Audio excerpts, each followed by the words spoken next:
Okay, तर आपण आता C++ शिकतोय.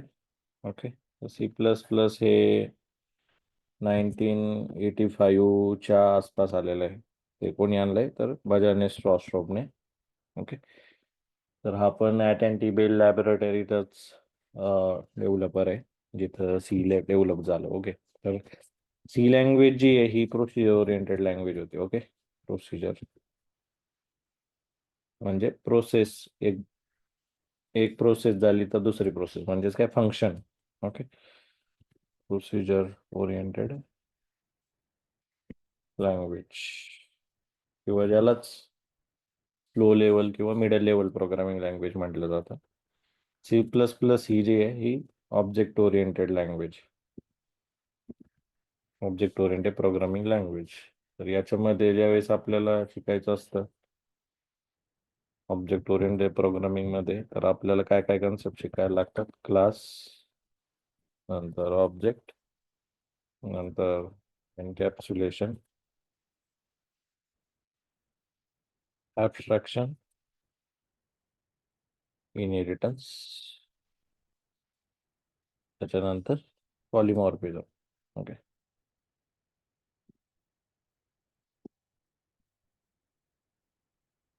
हे शिकणं म्हणजेच C++ शिकणं. ओके, मग आता एवढीच कन्सेप्ट आहेत का याच्यात? तर नाही, म्हणजे दुसरे पण महत्वाचे कन्सेप्ट आहेत की त्याच्यामध्ये मग आपण इनलाईन फंक्शन म्हणतो. ओके, इनलाईन फंक्शन किंवा फ्रेंड फंक्शन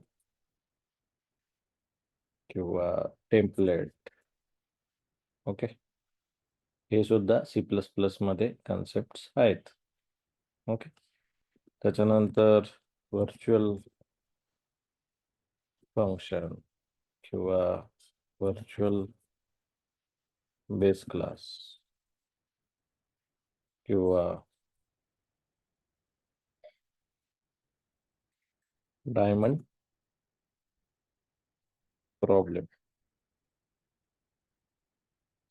असे पण कन्सेप्ट याच्यामध्ये येतात. दुसऱ्या याच्यामध्ये येतं की न्यू ऑपरेटर म्हणजे काय आहे न्यू ऑपरेटर.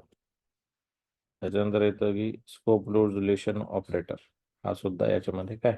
तर असे वेगवेगळे कन्सेप्ट आहेत. एवढं तुम्हाला आलं म्हणजे C++ चांगलं आलं.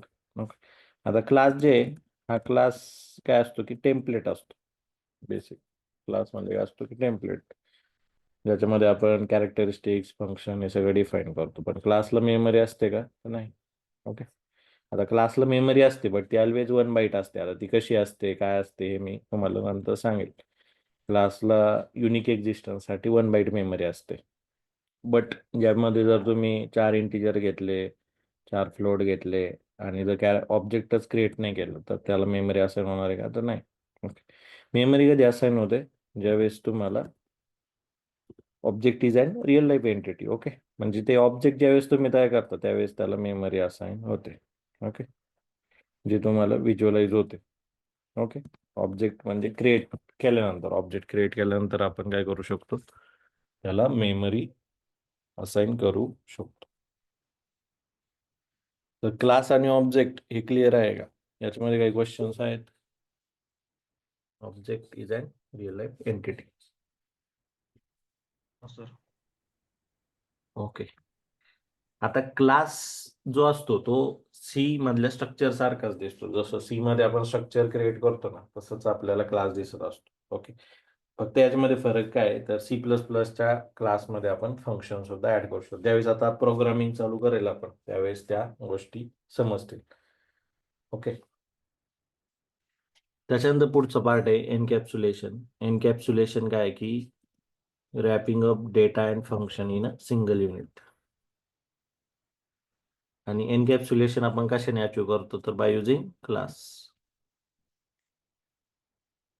हे पण आपल्याला समजलं पाहिजे. तर एनकॅप्सुलेशन काय की रॅप करतोय आपण. ओके, डेटा अँड फंक्शनला, याला आपण काय म्हणतो, encapsulation.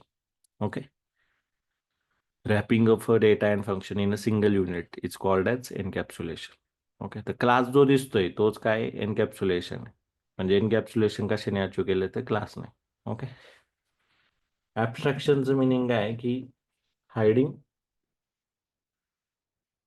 Of data from outside म्हणजे आपण डेटा हाईड करतोय किंवा प्रायव्हेट ठेवायचा प्रयत्न करतोय किंवा काहीतरी ऍक्सेस कंट्रोल टाकतोय.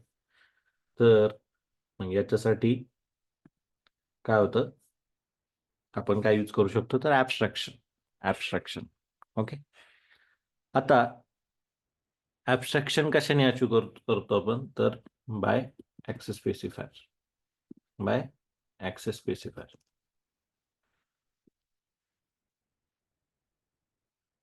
आणि ऍक्सेस स्पेसिफायर मग कुठले आहेत, पब्लिक, प्रायव्हेट आणि प्रोटेक्टेड. आता हे इनहेरिटन्स मध्ये येतात. Okay. Access specifier by default कुठला ऍक्सेस स्पेसिफायर असतो, ऑलवेज प्रायव्हेट.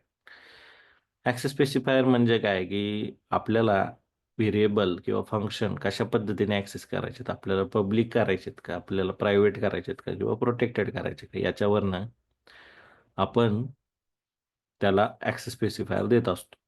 कशाला देतो ऍक्सेस स्पेसिफायर तर फंक्शनला किंवा डेटाला.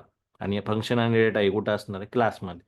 म्हणजेच काय की रिअल टाइम किंवा oops concept object oriented programming मध्ये जर आपल्याला प्रोग्राम लिहायचा आहे तर आपल्याला काय द्यायला लागणार आहे, या सगळ्या गोष्टी यूज करायला लागणार. सगळ्यात पहिलं C++चा प्रोग्राम विदाऊट क्लास होतो का, नाही. क्लास लिहायलाच लागतो. ओके. विदाऊट क्लास होत नाही.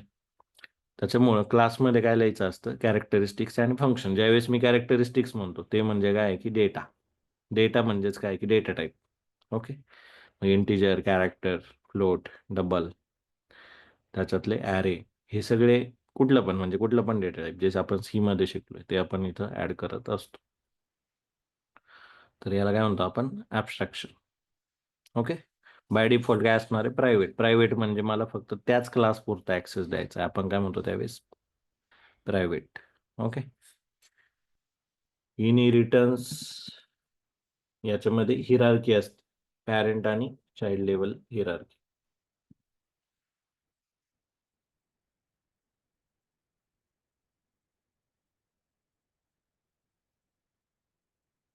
ओके. आता नॉर्मल याचे एक्झाम्पल मी आधीच्या सेशनमध्ये सुद्धा तुम्हाला दिलंय की काही गोष्टींचा ऍक्सेस आपल्याला असतो, आपल्या पॅरेंटचा पण ऍक्सेस आपल्याला असतो. इनहेरिटन्स. ओके. पॅरेंट आणि चाइल्ड याचे पण वेगवेगळे टाईप पडतात, single inheritance, multilevel inheritance, multiple inheritance, hybrid inheritance. Okay. Use केसेसनुसार आपल्याला इनहेरिटन्स इम्प्लिमेंट करायचा असतो. ओके. त्याच्यानंतर पुढचा टाईप आहे पॉलिमॉर्फिझम. याचं मिनिंग काय आहे की single name, multiple behaviour. Single name, multiple behaviour. याचं रिअल टाइम एक्झाम्पल मी दिलं होतं, महेंद्रसिंग धोनी. एकच नाव आहे, तो किपरिंग पण करतोय, बॅटिंग पण करतोय, फिल्डिंग पण करतो, बॉलिंग पण करतो आणि कॅप्टन्सी पण करतो. सगळे करू शकतो. Okay. Polymorphism, single name, multiple behaviour. तर प्रोग्रामॅटिकली आपण ते अचीव करू शकतो का, तर येस, बाय युझिंग पॉलिमॉर्फिझम. आणि त्याचे पण मग दोन टाईप पडतात, फंक्शन ओव्हरलोडिंग आणि फंक्शन ओव्हररायडिंग. ओके. तर C++ शिकायचं म्हणजे काय शिकायचं, तर हे सगळे कन्सेप्ट आपल्याला शिकायचे. Okay. Object oriented programming thinking, ऑब्जेक्टच्या भाषेमध्ये किंवा रिअल लाईफ एंटिटीमध्ये प्रोग्रामिंग करता यावं याच्यासाठी बजाज स्ट्रॉस्ट्रोमने C++ डेव्हलप केलंय. त्याच्या आधी होतं का असं, नाही. तर फर्स्ट C++ मध्ये ऑब्जेक्ट ओरिएंटेड प्रोग्रामिंग त्याने ऍड केलं. आता ऑब्जेक्ट ओरिएंटेड प्रोग्रामिंग सगळ्या लँग्वेजमध्ये, म्हणजे जावा, पायथॉन, तुम्ही .NET घ्या, कुठली पण लँग्वेज घ्या, रिसेंट आलेली गो लँग्वेज घ्या, PHP घ्या, प्रत्येक लँग्वेजमध्ये आपण क्लास आणि ऑब्जेक्टच्या भाषेमध्ये प्रोग्रामिंग करू शकतो. ओके. हे का शक्य झालं तर उप्स कन्सेप्टमुळे. आणि मग उप्स कन्सेप्ट कुठले तर हेच सगळे, class, object, encapsulation, abstraction, inheritance, polymorphism. कुठलाच इंटरव्ह्यू ॲज अ बिगिनर ज्यावेळेस आपण जात असतो त्यावेळेस याच्याशिवाय होत नाही. ओके. तुम्हाला उप्स कन्सेप्ट विचारले जातात, त्याच्यामध्ये तुम्हाला डिटेलमध्ये सांगता आलं पाहिजे. प्रत्येक कन्सेप्ट सांगितल्यानंतर तुम्हाला त्याचा कोड सुद्धा करता आला पाहिजे. ओके. क्लिअर आहे? Yes yes or no? Sir. ठीक आहे. तर आता पुढचं आहे की C++ मध्ये कोड का करायचा किंवा C++चे ऍप्लिकेशन्स कुठले? तर इंडस्ट्रीमध्ये ऑब्जेक्ट ओरिएंटेड प्रोग्रामिंग केलं जातं. त्याच्यानंतर सी लँग्वेजमध्ये प्रोसी ओरिएंटेड लँग्वेजेस असते, म्हणजे टीम डेव्हलपमेंट ज्यावेळेस करायचं आहे आपल्याला, तर त्यावेळेस आपण जर उप्स कन्सेप्ट किंवा ऑब्जेक्ट ओरिएंटेड प्रोग्रामिंगमध्ये जर आपण कोड केला, तर तुम्हाला टीम डेव्हलपमेंट करायला सोपं जातं. ओके. तर तुम्ही वेगवेगळ्या क्लास, वेगवेगळे इनहेरिटन्स, वेगवेगळे मॉडेल्स लिहून त्याच्यामध्ये ह्या सगळ्या गोष्टी ऍड करू शकता आणि एक डिफाईन करू शकता की काय कोणी लिहायचं, कुठलं मॉड्यूल कोणी लिहायचं. याच्यासाठी ऑब्जेक्ट ओरिएंटेड प्रोग्रामिंग ही चूज केली जाते. तर सिस्टीम जवळचे ऍप्लिकेशन आहे, म्हणजे ऑपरेटिंग सिस्टीम लेवलचे ऍप्लिकेशन्स आहे, कर्नेल आहे, सिस्टीम प्रोग्रामिंग आहे, तर त्या ठिकाणी तुम्ही काय यूज करणार? सी. कारण सी ही प्रोग्रामिंग लँग्वेज आहे जी जिच्यामुळं मशीनचा स्पीड फास्ट होतो किंवा मशीनच्या जवळची लँग्वेज.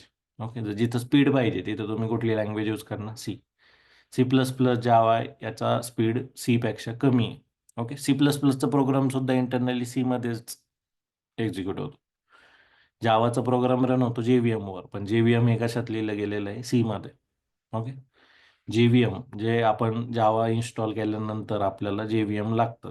हे JVM स्वतः इंटरनली कशात लिहिलं गेलेलं आहे? सी लँग्वेजमध्ये. ओके.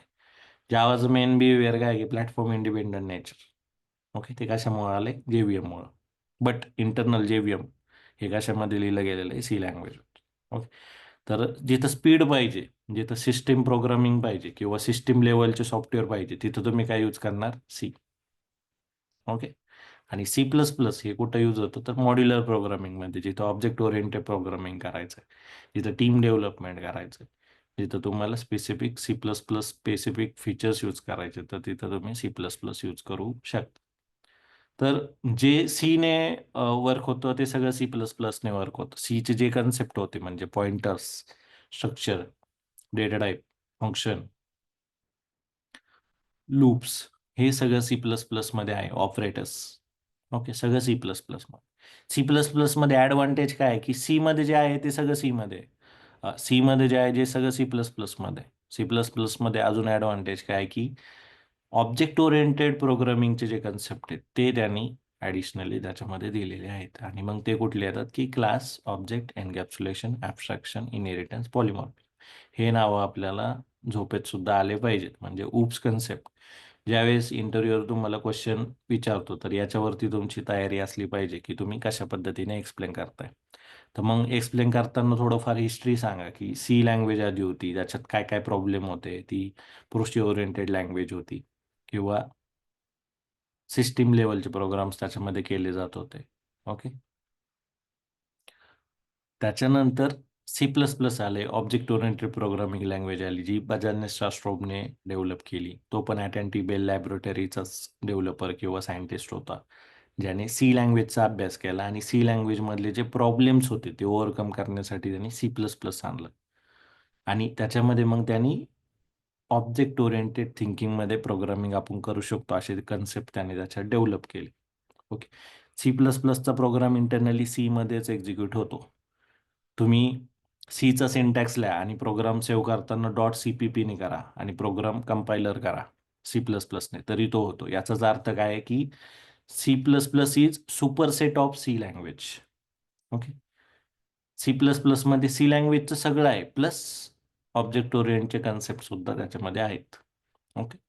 तर क्लास म्हणजे काय की टेम्पलेट. क्लास आपण तयार करतो, त्याच्यानंतर क्लासमध्ये आपण डेटा टाइप आणि फंक्शन लिहितो. Object is an real life entity. Object तयार केले तरच मेमरी असाइन होणार आहे. क्लासला पण मेमरी असाइन होते, बट किती असते? 1 byte, and that is for unique existence of that particular class. Okay. तर ऑब्जेक्टची मेमरी ही किती असणार आहे? त्याच्यामध्ये किती डेटा सेट्स आहेत किंवा किती डेटा टाइप्स, डेटा किती यूज केलाय, त्याच्यावरती ऑब्जेक्टची मेमरी डिफाईन होते. इंटरनल कुठल्या पण प्रोग्रामला मेमरी मिळताना स्टॅक आणि हीप याच्यावरतीच मेमरी मिळते. डायनेमिक मेमरी अलोकेशन केलं तर हीपवरती मेमरी मिळेल.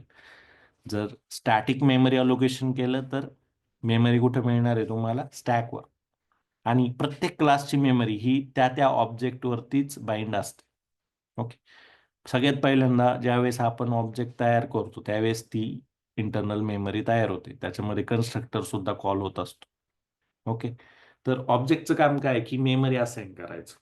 ओके, ऑब्जेक्टचं काम काय आहे, मेमरी असाइन करायचं आणि डेटा मेंबर ऍक्सेस करायचं.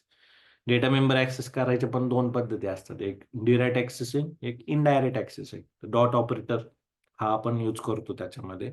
आता कसं करायचं, काय करायचं, इनडायरेक्ट ऍक्सेसिंग कसं, हे सुद्धा येणाऱ्या सेशनमध्ये आपलं होणार आहे. Public private protected access specifier कसे यूज करायचे. एनकॅप्सुलेशन सुद्धा इझी आहे समजायला. एनकॅप्सुलेशनची जस्ट डेफिनेशन आणि तुम्हाला त्याच्यात आन्सर येऊ शकतं की how we have achieve encapsulation. तर त्याचा आन्सर काय, बाय युझिंग क्लास. ॲब्स्ट्रॅक्शन म्हणजे काय की hiding of data from outside of the word किंवा आउटसाइड ऑफ द क्लास, याला आपण काय म्हणतो, abstraction. Okay, and how we have achieve abstraction, त्याचा आन्सर काय, access specifier by using public private protected. त्याच्यानंतर आहे पुढचा टॉपिक आहे इनहेरिटन्स. ओके, इनहेरिटन्स म्हणजे काय, पॅरेंट चाइल्ड हिरार्की त्याच्यामध्ये असते. इनहेरिटन्सचे पण मल्टिपल टाइप्स पडतात, single inheritance, multiple inheritance, multi level inheritance, hierarchical inheritance. Okay, आणि प्रोग्रामरला ठरवायचं असतं की मला कुठला कन्सेप्ट याच्यात यूज करायचा. मला जर असे फीचर्स पाहिजेत की मला काही पॅरेंट कडून ऍक्सेस करायचं किंवा दुसऱ्या क्लासमधून ऍक्सेस करायचं, मग मी इनहेरिटन्स यूज करू शकतो का, इनहेरिटन्स मध्ये कुठला टाईप यूज करू शकतो का. तर अशा पद्धतीने प्रोग्रामरला याच्यामध्ये ऑब्जेक्ट ओरिएंटेड थिंकिंग करायचं असतं. ओके, प्रोग्रामरची रिस्पॉन्सिबिलिटी काय की त्याला कन्सेप्ट आधी आले पाहिजे आणि ते कन्सेप्ट त्याला प्रोग्रामॅटिकली इम्प्लिमेंट करता आले पाहिजे. ओके, त्याच्यानंतर पुढचा टॉपिक आहे पॉलिमॉर्फिझम. पॉलिमॉर्फिझम म्हणजे काय की सिंगल नेम मल्टिपल बिहेवियर, आणि याच्यात पण दोन टाईप पडतात, function over loading, function over riding आणि ऑपरेटर ओव्हर लोडिंग, हा पण एक त्याच्यामध्ये कन्सेप्ट आहे. तर C++ शिकायचं म्हणजेच काय की हे सगळे कन्सेप्ट आपल्याला त्याच्यामध्ये शिकायचे आहेत. तर पूर्ण बॅचमध्ये आपण हे सगळे कन्सेप्ट शिकणार आहोत. ओके, क्वेश्चन्स वगैरे आहेत का काही? क्लिअर आहे सगळं? हो सर. ओके, तर आता सगळ्यात पहिल्यांदा होतं की सेटअप कसा करायचा. तर मग सेटअपसाठी तुम्हाला एडिटर यूज करायचं आहे. त्याच्यानंतर G++ कंपायलर याच्यासाठी लागतो. जसा सी मध्ये GCC कंपायलर लागतो तसा याच्यामध्ये तुम्हाला G++ कंपायलर लागतो. ओके, स्टेप सेम आहेत. सी मधला प्रोग्राम सेव्ह करताना आपण काय करतो, .c ने सेव्ह करतो. C++चा प्रोग्राम तुम्हाला .cpp या एक्सटेन्शनने सेव्ह करायचा आहे. ओके, आता आज काय करायचं, एक सिंपल प्रोग्राम लिहायचा आहे. त्याच्यानंतर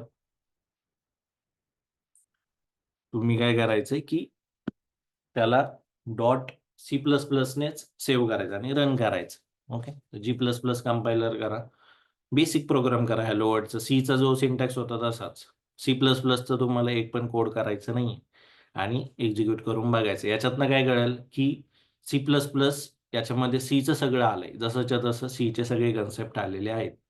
ओके, कंपायलेशन स्टेप सेम आहेत. G++, त्यानंतर प्रोग्रामचं नाव .cpp जे तुम्ही सेव्ह केलेलं असेल ते, आणि नंतर एक्झिक्यूट केलं की .a फाईल तयार होईल. जर विंडोज असेल तर .exe होईल, जर लिनक्स असेल तर .a.out फाईल तयार होईल आणि मग तुम्ही त्याला रन करू शकता. ओके, तर एक्झिक्यूट करून बघितल्यानंतर तुम्हाला हे सगळं समजणार आहे. ओके, तर C++ डेव्हलप कुणी केली तर बजाजने स्ट्रॉक. ओके, आणि 1980 नंतर त्याने ते एक्झिक्यूट केलंय. 83च्या नंतर त्याला म्हणजे ऍक्च्युअल लँग्वेज आली की C++. त्याने आधी म्हणजे सी विथ क्लासेस किंवा आधी दुसरे नाव दिलेले होते. ओके, 1980च्या नंतर. क्लिअर आहे? हो सर. ठीक हो आहे. सर. तर आता मग बेसिक ज्यावेळेस आपण क्लास लिहितो तर मग क्लास दिसतो कसा, तर क्लासचं सिंटॅक्स स्ट्रक्चर सारखं जातो. आता स्ट्रक्चरचं सिंटॅक्स सांगता येईल का तुम्हाला? Struct demo. त्याच्यानंतर आपण स्ट्रक्ट मध्ये काय करतो की इंटिजर लिहितो, आणखी दुसरा इंटिजर लिहितो आणि कॅर लिहितो. ओके, हा काय स्ट्रक्चरचा सिंटॅक्स.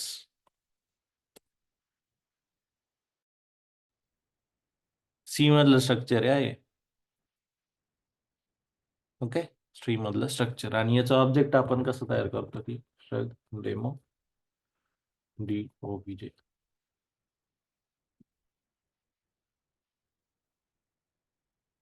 ओके, त्याच्यानंतर आपण याला ऍक्सेस कसं करतो, DOBJ dot A equal to 10. बरोबर, याला आपण डिरेक्ट ऍक्सेसिंग म्हटलं होतं. हे स्ट्रक्चर आपलं झालेलं आहे, हे तर तुम्हाला यायलाच पाहिजे. ओके, समजलंय स्ट्रक्चर? हो दिशा, हो सर. हे तर झालेलं आहे. हे फक्त मी समजण्यासाठी सांगितलं होतं की स्ट्रक्चर आणि क्लासमध्ये काय डिफरन्स आहे. हे झालं स्ट्रक्चर. आता क्लासमध्ये डिफरन्स काय आहे, तर क्लास सेम आहे, फक्त स्ट्रक्चरच्या जागेवर तुम्हाला काय करायचंय, क्लास टाकायचं. ओके, स्ट्रक्चर जागेवर काय येईल, क्लास. याच्यात पण तुम्ही व्हेरिएबल्स घेऊ शकता.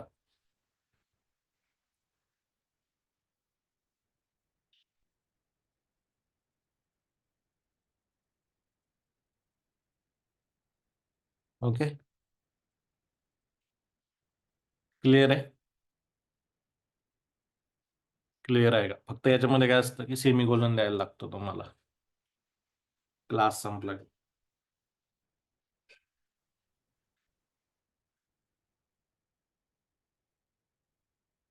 तर क्लास आणि स्ट्रक्चर याचा डिफरन्स समजला आहे का? हो सर. ठीक आहे, तर हे तुम्हाला आलं पाहिजे. ओके, क्लास आणि ऑब्जेक्ट. ओके, त्याच्यानंतर आपण ऑब्जेक्ट कसं लिहितो. ओके, तर C++ मध्ये ऑब्जेक्ट लिहायचा सिंटॅक्स सेम आहे, की तुम्हाला काय करायला लागतं, class name DOBJ demo DOBJ. यानी काय होणार आहे, क्लास क्रिएट होणार, ऑब्जेक्ट क्रिएट होणार आहे. क्लिअर आहे?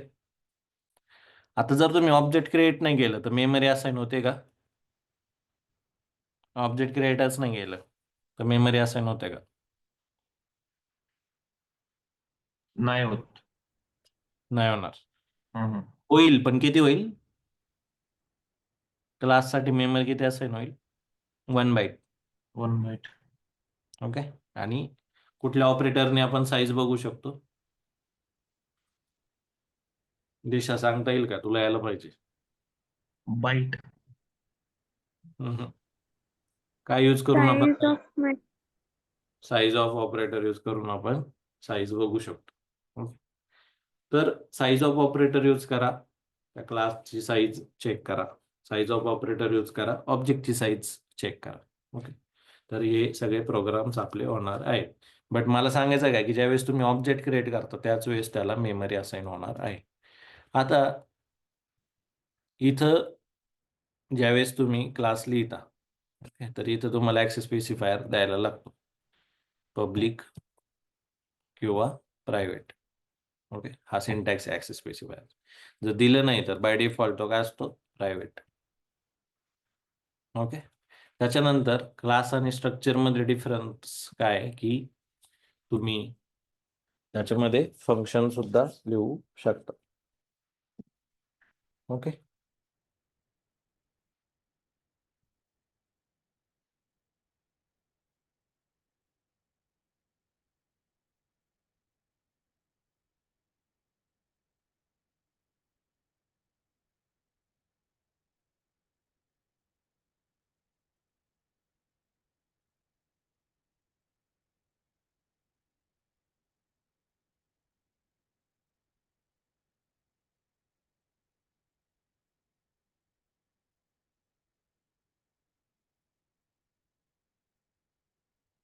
ओके, समजलं? Yes or no? Yes sir. Structure आणि क्लासचा फरक समजलाय का? सी मधलं स्ट्रक्चर आणि C++ मधला क्लास. फक्त डिफरन्स काय की स्ट्रक्चर जागेवर क्लास आहे, क्लास संपल्यानंतर सेमिकोलन आहे. आणि तुम्ही डेटा सेट्स, डेटा म्हणजेच काय की कॅरेक्टरिस्टिक किंवा डेटा टाईप आणि फंक्शन हे दोन्ही पण तुम्ही क्लासमध्ये लिहू शकता.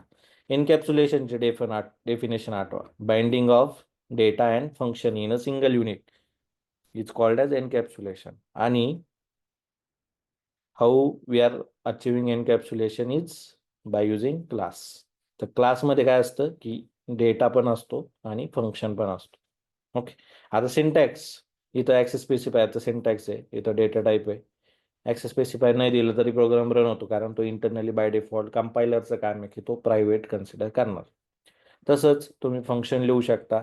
फंक्शनमध्ये काहीही तुम्ही लॉजिक टाकू शकता, जे तुम्ही सीमध्ये शिकलात. C++ तुम्हाला येत असेल तर C++चा कोड लिहा. सीचा पण कोड याच्यामध्ये लिहू शकता. आता इथं प्रिंटएफ जसं सीमध्ये होतं तसं C++ काय सी आउट. अभिरा, तुझा क्वेश्चन हाच होता बरोबर? हो सर. तर तुम्हाला जर टर्मिनलवर काही प्रिंट करायचं आहे किंवा काय, तर तुम्हाला सी आउट इथं वापरायचं.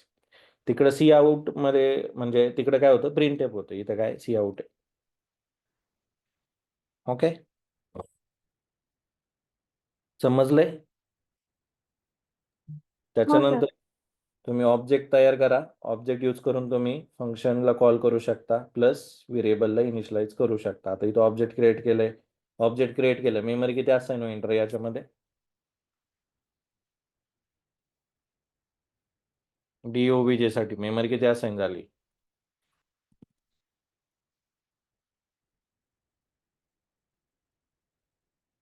किती असाइन झाली मेमरी? अभिरा, सुमितने तर आत्ता केलंय चालू, बघतो. 8 वाट. हो 8. याला 4 बाईट होणार, याला 4 बाईट होणार. ओके. इंटिजर A आणि इंटिजर B, कारण इंटिजर आहे. Okay okay. जशी मेमरी असाइन होती तशी ॲड्रेस पण असाइन होतो. ॲड्रेस पण तुम्ही ॲड्रेस ऑफ ऑपरेटरने प्रिंट करू शकता. त्याच्यानंतर त्याला सुरुवातीला गार्बेज व्हॅल्यू असाइन होईल. जर तुम्हाला त्याला व्हॅल्यू असाइन करायचे तर तुम्हाला सिंटॅक्स लिहायला लागेल. DOBJ, जसं स्ट्रक्चरमध्ये करत होतो तसंच. DOBJ डॉट, इंटिजरचं काय नाव दिलं आपण, A आणि B. DOBJ dot A equal to 10. असं केलं की त्याच्या आतमध्ये व्हॅल्यू काय जाऊन पडणार आहे, 10.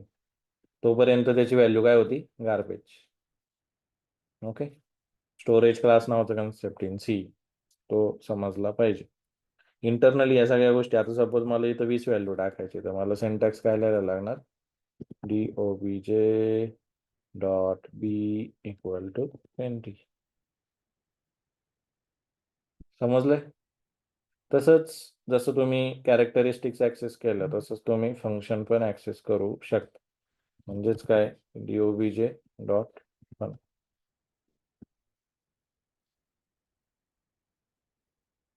असं तुम्ही केलं की काय प्रिंट होणार आहे, my first code in C++. समजलंय का? क्लिअर आहे? हो सर. इथे जर तुम्हाला सी आउट A आणि B ची व्हॅल्यू जर प्रिंट करायची तर काय सिंटॅक्स येईल, DOBJ डॉट A आणि प्रिंट येईल C out DOBJ dot B.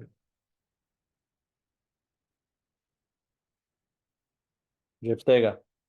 C++ झेपतंय का? सोपं आहे. आजचं सेशन सगळ्यात इम्पॉर्टंट, मागचे पण सेशन सगळ्यात इम्पॉर्टंट. बट जर तुम्हाला सुरुवात जर समजली, एकदा C++ मध्ये काय समजा शिकायचंय ते समजलं, उप्स कन्सेप्ट जर नीट समजून घेतले, तर मी खूपदा म्हणजे रिअल टाइम एक्झाम्पल पण तुम्हाला त्याच्यामध्ये सांगितलेले आहेत की क्लास म्हणजे टेम्पलेट. ओके, मग त्याचे मी तुम्हाला एक्झाम्पल पण दिले होते की एखादं घर आपण बांधतोय तर आपण त्याचा आराखडा तयार करून घेतो, तो कागदावर असतो, आपल्याला समजलं जातं की त्याच्यामध्ये किती फ्लॅट्स असणार आहेत, किती काय काय गोष्टी असणार आहेत, किती त्याला कॅरेक्टरिस्टिक्स म्हणजेच सिमेंट, वाळू, विटा, हे काय काय लागणार आहे, कलर, दरवाजे वगैरे ह्या सगळ्या गोष्टीला काय लागणार हे आपल्याला समजतं. याला आपण काय म्हणतो, क्लास. कारण तो कागदावर आहे, तो टेम्पलेट आहे, तो फक्त आपल्याला सांगतोय की याच्यात काय येणार आहे. बट जर ऑब्जेक्ट म्हणजे काय की रिअल लाईफ एंटिटी, म्हणजेच काय की ऑब्जेक्ट तयार केलं म्हणजे ते घर तयार झालं, त्याला युनिक एक्झिस्टन्स आहे, त्याला काय आहे की मेमरी सुद्धा असाइन झाली, ते दिसतंय. ओके, समजलं. तर क्लास आणि ऑब्जेक्ट, घराचं एक्झाम्पल सगळ्यात लक्षात ठेवायचं. दुसरं एक्झाम्पल काय क्लास आणि ऑब्जेक्टचं, गणपतीचं. गणपतीचा साचा असतो, गणपतीच्या साच्याच्या आतमध्ये शाडूची माती टाकली जाते आणि त्याला वाळवल्यानंतर मग नंतर तो गणपती तयार होतो. बट जो साचा आहे तो या एक्झाम्पलमध्ये तुम्ही त्याला काय म्हणू शकता, क्लास. Okay, class. त्याच्यानंतर तो तयार झाला, मग तो काय होईल, ऑब्जेक्ट. गणपती तयार होऊन आला, तो काय आला, ऑब्जेक्ट. मग त्याच्यामध्ये कॅरेक्टरिस्टिक्स खूप आहेत, त्याला कलर आहे, त्याला खूप साऱ्या गोष्टी आहेत. ओके, म्हणजेच काय की क्लासमध्ये तुम्ही कॅरेक्टरिस्टिक्स आणि फंक्शन हे तुम्ही डिफाईन करू शकता. तो येणार आहे, तो टेम्पलेट आहे. बट ऑब्जेक्ट काय की तो तयार झाला आहे. Okay, object is and real life entity, ती दिसती, ती अनुभवता येते. ओके, तर अशा पद्धतीने क्लास ऑब्जेक्ट शिका. तिसरं एक्झाम्पल क्लास ऑब्जेक्टचं व्हेइकल. व्हेइकल ज्यावेळेस आपण म्हणजे बुक करतो, काय करतो, तर ती काय असते, कागदावर असते, त्याच्यामध्ये सांगितलं जातं की हे फंक्शन्स येऊ शकतात, ते सगळं येऊ शकतं, हे तयार करायला लागेल, किंवा या सगळ्या गोष्टी त्या व्हेइकलमध्ये येऊ शकतात. ओके, त्याच्यानंतर ज्यावेळेस ती व्हेइकल तयार केली जाते, ती दिसते आपल्याला, त्याला एक मेमरी असते, त्याच्यात फीचर्स असतात. ओके, डेटा सेट्स पण असतात. तर अशा पद्धतीने तुम्हाला क्लास आणि ऑब्जेक्ट समजून घ्यायचं, रिअल टाइम एंटिटी सोबत मॅप करत चला. ओके, तर याला काय म्हणतो आपण, क्लास आणि ऑब्जेक्ट. मग तुम्हाला प्रश्न पडेल की ऑब्जेक्ट ओरिएंटेड थिंकिंग हे प्रोग्रामॅटिकली कसं यूज करायचं. तर म्हणजे तुम्हाला सपोज एखादा प्रोग्राम आला की let's say election management system, हे तुम्हाला सॉफ्टवेअर बनवायचं, तर मग तुम्हाला तिथं डिफाईन करता आलं पाहिजे की याच्यामध्ये मग किती क्लासेस येत आहेत, किती ऑब्जेक्ट येत आहेत, याच्यामध्ये मला ॲब्स्ट्रॅक्शन करायला लागेल का, याच्यात इनहेरिटन्स करायला लागेल का, इथं मला पॉलिमॉर्फिझम यूज करायला लागेल का. अशा पद्धतीने मग तुम्हाला तो प्रोजेक्ट करायचा असतो. ओके, इलेक्शन सिस्टीम आलं, मग त्याच्यामध्ये एक मल्टिपल प्रकार पडतात. एक म्हणजे निवडणूक लढवणारी बाजू आणि निवडणूक मॅनेज करणारी बाजू. मग त्याच्यामध्ये मग क्लास वगैरे कसे येतील, ऑब्जेक्ट कसे येतील, असं फक्त तेवढंच नाही, वेगवेगळे एक्झाम्पल्स तुम्ही त्याच्यामध्ये घेऊ शकता. Let's say hotel management system आहे, त्याच्यामध्ये मग कस्टमर नावाचा एक क्लास असेल, ॲडमिन नावाचा एक क्लास असेल. त्याचे ॲडमिनचे कामं वेगवेगळे आहेत, फंक्शनचे कामं वेगळे. काम म्हणजे काय आलं इथं, फंक्शन. Okay, function. ओके, त्याच्यानंतर त्या प्रोग्रामसाठी तुम्हाला जे व्हेरिएबल्स लागते त्याला आपण काय म्हणतो, कॅरेक्टरिस्टिक्स. म्हणजेच काय की डेटा स्टोअर करायला तुम्हाला काहीतरी डेटा टाईप लागणार आहे ना, तो काय झाला, कॅरेक्टरिस्टिक. तर अशा पद्धतीने कुठलं पण सॉफ्टवेअर आलं तर त्याच्यामध्ये क्लास, ऑब्जेक्ट आणि ऑब्जेक्ट ओरिएंटेड प्रोग्रामिंगमध्ये हे सगळं केलं जातं. तर हे तुम्हाला मॅप करता आलं पाहिजे. So that's why it's very important session. आजचं जे तुम्हाला समजलंय, हे जर तुम्हाला नीट समजलं तर C++, जावा, पायथॉन, PHP, गो लँग्वेज, कुठल्या पण लँग्वेजमध्ये तुम्ही ऑब्जेक्ट ओरिएंटेड प्रोग्रामिंग करू शकता. बेसिक काय आहे की आपण शाळेमध्ये ज्यावेळेस शिकतो त्यावेळेस काय असतं, आपण थेरोटिकल जातो की क्लास म्हणजे काय, ऑब्जेक्ट म्हणजे काय, एनकॅप्सुलेशन म्हणजे काय, पण आपण कम्पेअर करत नाही, रिअल टाइम एंटिटी सोबत मॅप करत नाही. त्याच्यामुळे आपल्याला ॲक्च्युअल जे शिकायचं असतं ते आपण ऑब्जेक्ट ओरिएंटेड प्रोग्रामिंग शिकतच नाही. ओके, त्याच्यामुळं माझं सजेशन काय असतं की ज्यावेळेस तुम्ही कुठली तरी प्रोग्रामिंग लँग्वेज शिकता, तर त्याच्यामध्ये एक सॉफ्टवेअर तयार करत चाला. सॉफ्टवेअर म्हणजे काय, मग ते छोटं सॉफ्टवेअर असो किंवा मोठं सॉफ्टवेअर असो, एक प्रोजेक्ट त्याच्यामध्ये तयार करा आणि तो प्रोजेक्ट कमीत कमी 20 फाईल्स त्याच्यामध्ये आहेत किंवा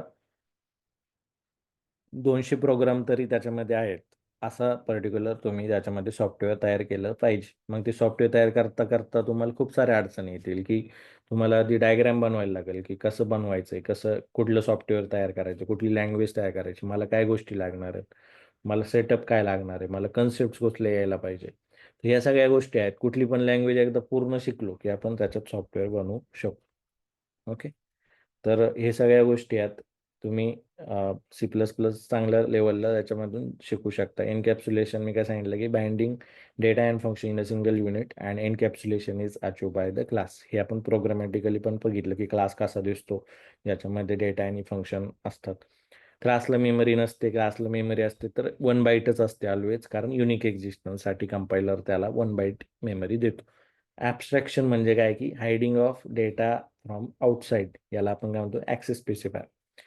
ॲब्स्ट्रॅक्शन आपण अचीव करू शकतो ॲक्सेस स्पेसिफायर, ज्याच्यामध्ये पब्लिक, प्रायव्हेट आणि प्रोटेक्टेड या गोष्टी आपण यूज करू शकतो. याच्यामध्ये पब्लिक आणि प्रायव्हेट मी तुम्हाला आत्ताच दाखवलं. इनहेरिटन्स ज्यावेळेस घेऊ त्यावेळेस तुम्हाला आणखी गोष्टी क्लिअर होतील. इनहेरिटन्समध्ये पॅरेंट चाइल्ड हिरार्की असते. पॅरेंट आणि चाइल्ड हे पण रिअल लाईफ एंटिटीमध्ये आपण मॅप करू शकतो किंवा विचार करू शकता तुम्ही. पॅरेंटच्या काही गोष्टी आपल्याला ॲक्सेस असतात, आपल्या गोष्टी सुद्धा त्यांना ॲक्सेस असतात. आपले जे येणारे चाइल्ड असतात त्यांना पण आपल्या काही गोष्टी ॲक्सेस असतात. म्हणजे एक हिरार्की तयार होती. यालाच आपण काय म्हणतो multi level inheritance, A, B, C. Okay. त्याच्यामध्ये पण मग तुम्ही काही गोष्टी पब्लिकली देतात त्यांना, काही गोष्टी प्रायव्हेट म्हणून देतात, काही गोष्टी आपल्यालाच माहीत असतात, आपल्या पॅरेंटला पण माहीत नसतात. पॅरेंटच्या पण काही गोष्टी प्रायव्हेट असतात ज्या आपल्याला माहीत नसतात. उदाहरणार्थ बँकिंग वगैरे त्यांचे ॲक्सेस कंट्रोल असतात, ते आपल्याला नसतात माहिती. ओके. तर ह्या अशा पद्धतीने तुम्ही कोडिंग त्याच्यामध्ये शिकू शकता. एक लेवलपर्यंत ॲक्सेस द्यायचा आहे तर त्याच्यामध्ये मग प्रोटेक्टेड हा कन्सेप्ट यूज होतो. पॉलिमॉर्फिझममध्ये single name multiple behaviour, Mahendra Singh धोनीचं एक्झाम्पल मी सांगितलं. मग याच्यामध्ये पण मल्टिपल टाईप्स असतात, फंक्शन ओव्हरलोडिंग आणि फंक्शन ओव्हर रायडिंग. इनहेरिटन्समध्ये पण मल्टिपल टाईप पाडतात, single inheritance, multi level inheritance, multiple inheritance आणि हिरार्चिकल इनहेरिटन्स. ज्यावेळेस इनहेरिटन्स चालू होईल त्यावेळेस ह्या गोष्टी येतील. आता C++मध्ये ह्या पण कन्सेप्ट आपल्याला थोडेफार यायला पाहिजे, थोडेफार नाही आलेच पाहिजे, ज्याला आपण इनलाईन फंक्शन म्हणतो, फ्रेंड फंक्शन म्हणतो, टेम्पलेट म्हणतो. जेनेरिक प्रोग्रामिंग कसं करायचं याच्यासाठी टेम्पलेट नावाचा कन्सेप्ट त्याच्यामध्ये यूज होत असतो. Virtual function, virtual base class आणि डायमंड प्रॉब्लेम हे फंक्शन ओव्हर रायडिंग ज्यावेळेस आपण शिकू त्यावेळेस हा पर्टिक्युलर कन्सेप्ट खूप महत्त्वाचा आहे. इंटरव्ह्यू याच्याशिवाय होत नाही. तर C++ हे खूप इम्पॉर्टंट आहे. सी जर आलं तरच C++ येतं. आणि याचं एक्झाम्पल पण मी तुम्हाला दाखवलं की स्ट्रक्ट आणि क्लासमध्ये काय डिफरन्स आहे, कशा पद्धतीने आपण स्ट्रक्चर तयार केलं होतं, आपण कशा पद्धतीने त्याला ॲक्सेस करतो, क्लास आपण कशा पद्धतीने तयार करतो, त्याच्यामध्ये डिफरन्स काय आहे. तर सिंटॅक्टिकल थोडाफार डिफरन्स आहे. स्ट्रक्चर जागेवर आपण क्लास लिहितो, फंक्शन आपण त्याच्यामध्ये लिहू शकतो आणि संपल्यानंतर सेमिकोलन आपण देऊ शकतो. इथं ऑब्जेक्ट क्रिएट केल्यानंतरच त्याला मेमरी असाइन होते. ऑब्जेक्ट क्रिएट केली फक्त मेमरी असाइन नाही होत, तर त्या व्हेरिएबलला ॲड्रेस सुद्धा असाइन होतो. आणि हे स्टॅटिक मेमरी अलोकेशन आहे, तर हे स्टॅकवरती त्याला मेमरी भेटत असते. ज्यावेळेस आपण न्यू ऑपरेटर किंवा डायनॅमिक मेमरी म्हणजेच काय मॅलॉक, कॅलॉक, रिअलॉक 3 या गोष्टी यूज करतो त्यावेळेस पॉइंटर थ्रू आपल्याला हिपवरती मेमरी अलोकेट होत असते. तर इथं मेमरी अलोकेट केली, ॲड्रेस पण त्याला येऊन जातो. तुम्ही साईज ऑफ ऑपरेटर यूज करून त्याची मेमरी किती असाइन झाली हे पण बघू शकता. त्याच्यानंतर त्याला तुम्ही व्हॅल्यू सुद्धा असाइन करू शकता. ती तुम्ही प्रिंट मारून चेक पण करू शकता. फंक्शनला पण कॉल देऊ शकता. तर हे सगळं प्रोग्रामिंग आहे. जसं Cमध्ये मेनमध्येच तुम्हाला ऑब्जेक्ट म्हणजे मेन लागत होते प्रोग्राम एक्झिक्यूट करायला, तर इकडे सुद्धा मेन फंक्शन तुम्हाला लागतंच. ओके. बट क्लास हा मॅन्डेटरी C++च्या प्रोग्राममध्ये. क्लास नसेल तर तुमचा C++चा प्रोग्राम रन होत नाही. ओके. तर त्याच्यामुळं क्लास आणि ऑब्जेक्ट आणि हा सगळं ऑब्जेक्ट क्रिएशन किंवा ॲक्सेसिंग हा ॲक्च्युअल जो बिझनेस लॉजिकचा पार्ट आहे हा सगळा कशामध्ये येत असतो मेन फंक्शनमध्ये. त्याच्यामुळे इंट मेन लिहिल्यानंतर मग या सगळ्या गोष्टी चालू होतात.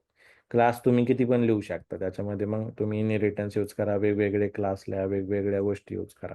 ओके. समजलंय? आजचं सेशन सगळ्यात इम्पॉर्टंट आहे. हो. Is it clear? Yes sir. ठीक आहे. आता प्रॅक्टिस काय करायची, C.cpp प्रोग्राम लिहायचा, रन करून दाखवायचा. तसंच एक बेसिक क्लास आणि ऑब्जेक्टचं पण जे आज झालंय तेवढं पण तुम्ही कोड करायचं. इनकॅप्सुलेशन, ॲब्स्ट्रॅक्शन हे कन्सेप्ट तुम्हाला आजच्या सेशनमध्ये समजलेच असतील. क्लास ऑब्जेक्ट पण समजलाय.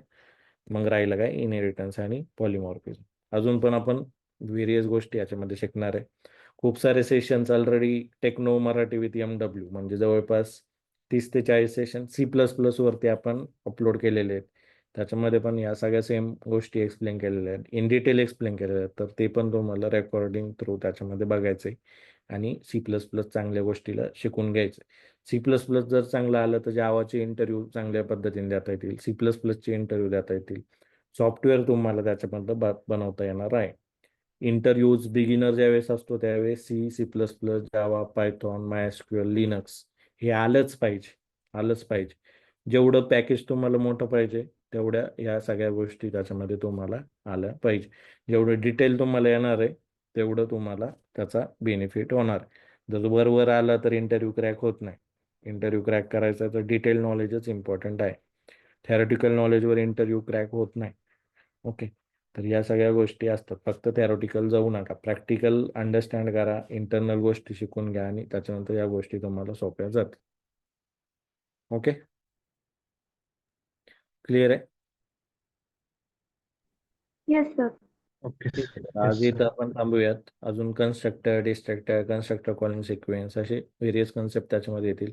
हळूहळू आपल्याला पुढे जायचंय, बट प्रॅक्टिस आणि असाइनमेंट्स याच्यावरती तुमचा जोर असला पाहिजे. तर आज आपण थांबूया.